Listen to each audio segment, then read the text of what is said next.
பகவத்கீதை 11ஆம் அத்தியாயம் விஸ்வரூப தரிசனம். வானன நிமிர்ந்த தோற்றம், மலையென திரண்ட தோள்கள், ஊனல உயிரின் சக்தி, உள்ளொளி பரந்த மேன்மை, ஞானமும் சிறப்பு மிக்க நாயகன் தெய்வகாந்தம், பாரண கண்ணன் காட்ட பார்த்தானாம் தோழன் கண்டான். அர்ஜுனன் சொல்கிறான், ஆத்மா என்பதன் அற்புத சிறப்பை கண்ணா எனக்கு காட்டினே, அதனால் மாயம் மோகம் மயக்கம் துறந்தேன். தாமரை கண்ணா, தரணியின் பிறப்பும் மறைவும் கூறி மானிட உலகில் அழிவில்லாத அற்புதம் நீ என சொல்ல கேட்டேன், துன்பம் துறந்தேன். சொன்னவை உண்மை, சொன்னவை சத்தியம், தூயவனே நின் உரைகள் நித்தியம். ஆயினும் கண்ணா, ஆக்கல் அழித்தல், அழித்தல் தாங்குதல், அற்புதம் படைத்தல், எதிலும் உயர்ந்து எங்கனும் நிறைந்தல் ஆகிய குணங்கள் அனைத்தும் நிறைந்த விஸ்வரூபத்தை விரைந்து நீ காட்டு. பார்த்தான் அதனை பார்க்கலாம் என்றான். கண்ணா, அதனை காட்டுக இன்றே. ஸ்ரீ பகவான் சொல்கிறார், பார்த்தா என்னை பார், இப்பொழுது வகை வகையான என் வடிவங்களை பார், தெய்வீக உறவின் திறத்தினையும் பார், பற்பல வண்ணம் பரவுதலை பார், பற்பல உருவ படங்களையும் பார். பாரத புத்திரா, பாண்டவ செல்வா, ஆதித்யர்களே, அஷ்டவாசிகி, அஸ்வினி தேவதை, ருத்ர தம்மை, 7 மருந்துகள் என்னுள் அடங்கி எங்கும் தெரிவதை ஏற்றமுடன் பார். காண விரும்பு கற்பனை கனவுகள், உலகம் கலகம் உண்மைகள் பொய்கள், காடுகள் மலைகள் கடல்கள் நதிகள், காண நினைத்தால் கண்ணனை பார்.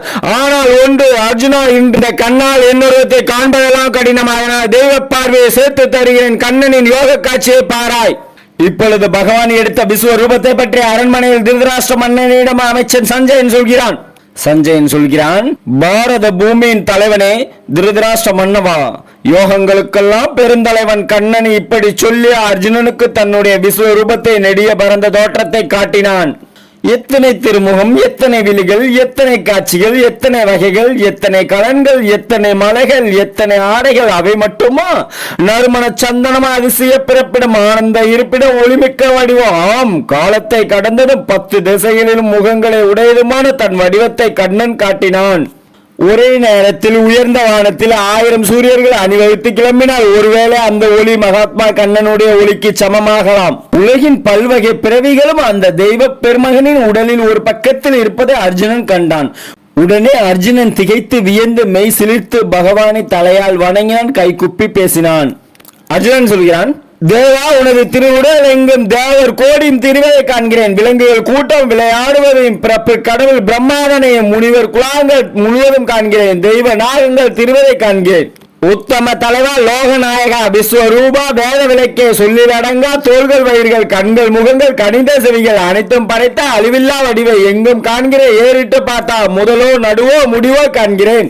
கனக மகுடமும் கதையாயுதமும் சக்கரம் கையும ஜோதியாக கதிரே நெருப்பை காந்த சக்தியை காண்கிறேன். உன்னை காசினி முழுவதும் அறிய வேண்டிய அழிவில்லா பொருளே, ஆதாரம் நீ, அடிப்படை நீயே, அழிவில்லாதோர் அற்புதம் நீயே, தர்ம ரட்சகன் சனாதன புருஷன் நீயே என்பதனை நேரில் கண்டேன். ஆதியும் இல்லை அந்தமும் இல்லை, ஐயா உன் சக்திக்கு அளவே இல்லை. கதிரும் மதியும் கண்களாய் பெற்றாய், கணக்கிட முடியாய் கரங்களே உடையாய், நெருப்பை முகமாய் நிகழ்த்திய கண்ணா, ஒளிமயமாக உன்னை நான் காண்கிறேன். மானிடர் ஆத்மா மகாத்மா நீ, ஆகாயத்தை அடைந்து நிற்கின்றாய், பூமியில் எங்கும் பொங்கி நிற்கின்றாய், திக்குகள் யாவையும் சேர்ந்து நிற்கின்றாய், பார்க்க பரவசமாய் பயங்கரமாய் மிகுந்த உன் உருவினை கண்டு உலகமே நடுங்கும். தேவர்கள் உன்னில் செல்வதை பார்க்கிறேன், பயத்தால் நின்பதம் பணிவதை பார்க்கிறேன், மகரிஷி யோகியர் வலிய சித்தர்கள் வாய் நிறைய புகழால் வாழ்த்துதல் பார்க்கிறேன், தோத்திரம் சொல்லி துதிப்பதை காண்கிறேன். எத்தனை வகையில் வித்தகர் உள்ளாரோ அத்தனை பேரும் வசதியாய் காட்சியை பார்ப்பதையும் நான் பார்த்து கழிக்கிறேன். நீண்ட நெடுந்தல் நேரிய கண்ணா, தோன்றும் உருவ சோதியின் இடையே கோரை பற்கள், கொதிக்கும் கண்கள், வெல்லும் கைகள், வியப்பனை மாற்றி நானில் அனைத்தையும் நடுங்க வைப்பதே நானும் அப்படி நடுங்குகின்றன. காண முடியா கற்பனை வடிவை கண்டு கவித்தவன் கலங்கி நிற்கின்ற ஆண்மை குறைந்த அச்சம் மிகுந்த அமைதி என்பது அடியோடு எழுந்தது. திக்கு திசையும் தெரியா நிலையில் ஊழி காலத்து உரையும் நெருப்பன உன்னை கண்டு நான் உள்ளம் கலங்கினேன். அமைதி ஏற்பட அருள்புரி கண்ணா. மன்னர் குலாங்கள் மந்திரிமார்கள் கௌரவர் பீஷ்மர் கர்ணர் துரோணர் சேனை வீரர்கள் சேனை தலைவர்கள் அத்தனை பேர் உன் அகன்ற வாயினுள் புகுந்து புகுந்து புறப்பட காண்கிறேன். சிலாது தலைகள் பற்களில் சிக்கி பொடியாய் கிடக்கும் புதுமையை பார்க்கிறேன். மாந்தி வெள்ளம் மாகடல் நோக்கி ஓடுதல் போலவே ஓடும் வீரர்கள் சுடர் விட்டெறியும் ஜோதி நின் வாய்க்குள் செல்வது எப்படி? வீட்டில் பூச்சியல் விளக்கினை நோக்கி வேகம் மிகுந்து வீழ்த்துவது போல மரணம் பெறவே மாநில பாவிகள் மணிவண்ணா உன் வாயினுள் புகுந்தனர். விஷ்ணுவின் வடிவே வெற்றி சின்னமே, 2 கொண்டிருக்கும் உன் இணையில்லா திருவாய், சகல உலகத்தையும் சாப்பிட்டு முடித்த 4 பக்கமும் நாவினை நீட்டும் காட்சியை காட்சி கலக்கிடும் காட்சி, உன்னிட புறப்படும் ஒளிக்கதிர் இந்த உலகம் அனைத்தையும் ஒன்றாய் எரிப்பது. தேவதேவனே திரு அவதாரனே உக்கிர வடிவம் உனக்கேன் வந்தது விளங்க சொல் உனை விழுந்து வணங்கின ஆதி மூலத்தை அறிய விரும்பின அற்புதம் விளக்கி அருபூரி கண்ணா. ஸ்ரீ பகவான் சொல்கிறார், உலகத்தை அழிக்கும் காலானான். இந்த என் தொடக்கம் உலகத்தை அழிப்பதற்காக தொடங்கப்பட்டது. இதோ இந்த குருசேத்திரத்தில் நிற்கும் எதிரிகள் நீ போர் செய்ய விட்டாலும் காண்டிபத்தை நீ கை நழுவ விட்டாலும் அழியத்தான் போகிறார்கள். ஆகவே எனது அர்ஜுனா இடதுகை வீரா எழுந்தனில் எதிரிகளை வென்று சிதாத புகழ் பெறும் மட்டில்லா செல்வங்களை கொட்டி கிடக்கும் இணையில்லா தேசத்தை இன்பமாக அனுபவி. இந்த எதிரிகளை நான் ஏற்கனவே கொன்றுவிட்டேன். இப்போது என் வெளி செயலுக்கு நீ ஒரு கருவி, அவ்வளவுதான். அர்ஜுனா, துரோணர், பீஷ்மர், ஜெயத்ரதன், கர்ணன் அவர்களது படை வீரர்கள் அனைவரும் ஏற்கனவே நான் கொன்றாகிவிட்டது. அவர்கள் உடல்கள் கீழே விழுவதற்காக உன் கனையை விடு, கவலையை விடு, போர்த்தோடு வெற்றி பெறு. இப்போது சஞ்சயன் அங்கே திருதராஷ்டிரனிடம் சொல்கிறான். கேசவனுடைய இந்த வார்த்தைகளை கேட்டு அர்ஜுனன் கரம் கூப்பி உடல் நடுங்கி ஒருமுறை வணங்கி எழுந்து மீண்டும் நடுக்கத்தோடு வணங்கி தழுதழுத்த குரலில் மேலும் கிருஷ்ணனை பார்த்து சொல்கிறான். அர்ஜுனன் சொல்கிறான், இருடி கேசனே இணையில்லா கண்ணா, பரமனின் மகிமையை பாடுவது உலகம், பாடும் ஆசையில் பறந்தது உலகம். அரக்கர் கூட்டம் அச்சம் மிகுத்து திக்கி திணறி திக்குகள் நோக்கி ஓடுதல் கண்டேன், உருளுதல் கண்டேன். சித்தர்கள் கூட்டம் தேவனின் பாதத்தை பூஜை செய்வதும் பொருத்தமானது. பரந்தாமா நான் பற்றிய தலைவா, படைப்பு கடவுளை படைத்தவன் நீயே, யாருனை பணியா யாருனை வணங்கா, முடிவே இல்லாத மூலத்தின் மூலமே சத்திய தேவா ஜெகத்ரா நீ, உண்மை இன்மை இரண்டிலும் உயர்ந்தவன், அழிவில்லாதவன், ஆத்ம தத்துவம், புராண புருஷன், பூமியின் மூலம் அறிந்தவன், அதுபோல் அறியத்தக்கவன். பரமபதம் நீ, பரவி நிறைந்தவன், காற்றும் நீயே, காலனும் நீயே, மலையும் நீயே, மதியும் நீயே, பிரஜாதிபதி நீ, பிரமனின் தந்தை நீ, அனலே உனக்கு 1000 வணக்கம். மறுபடி வணங்குகின்றேன். நான் முன்புறம் வணங்கி மோகம் தெளிந்தேன், பின்புறம் வணங்கி பித்தம் ஒழித்தேன். எல்லாமான இணையில்லா பொருளை எல்லா புறமும் எளியேன் வணங்கினேன். வீர பிறப்பே வெற்றி சிறப்பே சூழும் யாவும் உன் மொத்த பதிப்பே, மாலை உனது மகிமை காணாமல் அறியா தனத்தா அன்பினால் உன்னை தோழன் என்று சுருங்க நினைத்து நண்பா கிருஷ்ணா யாதவா என்று ஏக வசனம் பேசினேன் கண்ணா. ஆடும் பொழுதும் அலையும் பொழுதும் உண்ணும் பொழுதும் உறங்கும் பொழுதும் தனிமையிலேயோ சபையிலேயோ உன்னை நான் அவமதித்திருந்தா மன்னித்து அருள்வாய் கேசவா, உன்னை கெஞ்சி கேட்கிறேன். நிகரில்லா பெரியோய் நீ நிலம் ஆனந்தோய், மண்ணின் தந்தை நீ வணங்கத்தக்கவன், குருவே உயர்ந்த கோபுர கலசமே உன்னை விடவா உயர்ந்தவன் உண்டு. ஆகவே கண்ணா, அர்ஜுனன் உடலை தரையில் சாஷ்டாங்கமாக வணங்கி கேட்க வரமருள்வாய் நீ. தன்னை போர்க்கும் தந்தை போலவும், நண்பனை காக்கும் நண்பன் போலவும், காதலன் தனக்கு காதலி போலவும், பிழையை பொறுத்து பேரருள் புரிவாய். இந்த இடத்துல நான் கொஞ்சம் உணர்ச்சி பூர்வமாக நானும் மன்னிப்பு கேட்டுக்கிறேன். ஏன்னா பகவானை நானும் சில வார்த்தைகளால் இந்த வாசகத்தில் அர்ஜுனன் சொன்னார் அப்படின்னு சொல்லிட்டு பேசியிருக்கேன். அதே மாதிரி திருதராஷ்டிர மன்னனிடம் இந்த மாதிரி பேசியிருக்கேன். அதனால் நான் கண்ணன், அதாவது விஷ்ணு பெருமானுடைய மிக தீவிரமான ஒரு பக்தன் நான், அது எல்லாருக்கும் தெரியும். இந்த இடத்துல நான் இதை மன்னிப்பு கேட்டுக்கிறேன். அவர் அர்ஜுனன் கேட்ட மாதிரி நானும் மன்னிப்பு கேட்டுக்கிறேன். எங்கே இருந்தாலும் என்னுடைய விஷ்ணு பெருமான் என்னை மன்னிச்சிருவார். எல்லா கடவுளான எனது விஷ்ணு பெருமான் எனக்கு எப்பயுமே கூட இருப்பாருங்கிறது எனக்கு நல்லாவே தெரியும். இருந்தாலும் இந்த இடத்துல நானும் மன்னிப்பு கேட்டுக்கிறேன். அனைத்து தெய்வங்களும் விஷ்ணு பெருமானை நோக்கி தான் இருக்கு அப்படின்னுங்கிற மாதிரி நான் படித்தது மட்டும் இல்லாமல் பகவத்கீதையில் இருக்கிறது மட்டும் இல்லாமல் நான் எந்த இடத்துல இருந்தாலும் நான் எனக்கு முன்னாடி இருக்கிற மாதிரி தான் நான் நினச்சி நான் மன்னிப்பு கேட்டுக்கிறேன். என்னை மன்னித்து அருள்வாய் விஷ்ணு பெருமானே.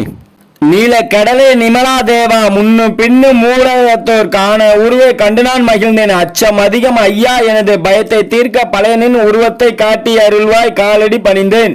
தலையணி மகுடமும் சக்கர கையும் கையில் ஏந்தி கதையாயுதமும் காண விளைந்தே காதலை பெருக்கும் நான் குகை கொண்டு நாயக வடிவை காட்டுவாய் கண்ணா கார்முகில் வண்ணா.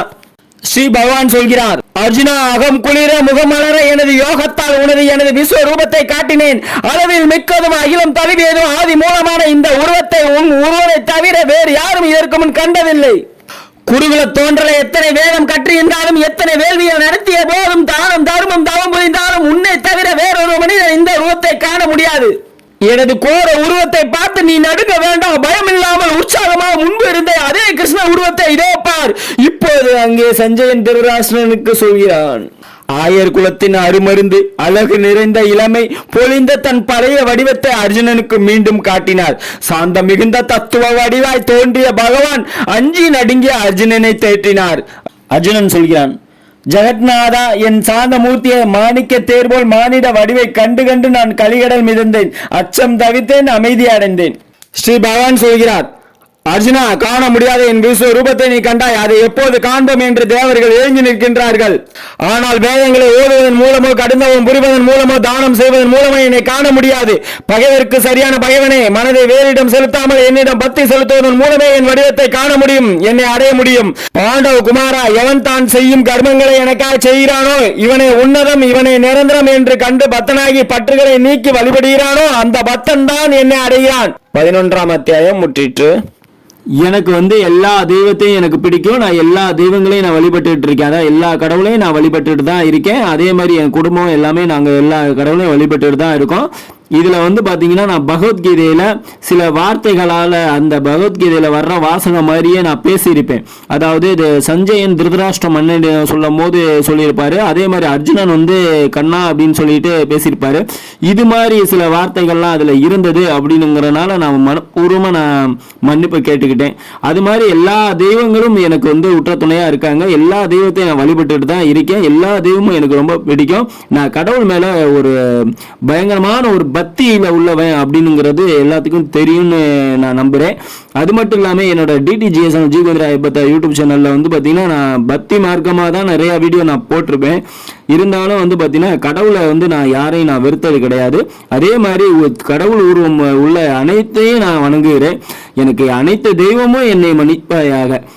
நான் எந்த தவறு செய்திருந்தாலும் என்னை மன்னித்து அருள் மாதிரி அனைத்து தெய்வத்திடமும் அனைத்து கடவுளிடமும் நான் சிரம் தாழ்த்தி என்னை பணிந்து நான் கேட்டுக்கொள்கிறேன். என்னை மன்னித்து அருள் புரிய வேண்டும் கடவுளே. DTGS ஜீவேந்திராஜ் ஐயப்பத்தா யூடியூப் சேனல் பிடிச்சிருந்தா லைக் பண்ணுங்க, ஷேர் பண்ணுங்க, கமெண்ட் பண்ணுங்க. உங்களுக்கு பிடிச்சவங்களுக்கெல்லாம் அந்த வீடியோ அனுப்பிச்சு விடுங்க. தேங்க்ஸ் ஃபார் வாட்சிங். பகவத்கீதையோட அடுத்த அத்தியாயத்தை நீங்க தொடர்ந்து வாட்ச் பண்ணிட்டே வாங்க. இன்னும் அருமையா இருக்கும். உங்களுக்கு இதை விட இன்னும் பிரம்மாண்டமா நாங்க கொடுக்கறதுக்கு தயாரா இருக்கோம். இதுக்கு முன்னாடி போட்ட அத்தியாயத்தை நீங்க பார்க்கணும் அப்படின்னு நினைச்சீங்கன்னா நம்ம DTGS ஜீவேந்திராஜ் ஐயப்பத்தா யூடியூப் சேனல்ல போய் நீங்க பாத்துங்க. தேங்க்ஸ் ஃபார் வாட்சிங்.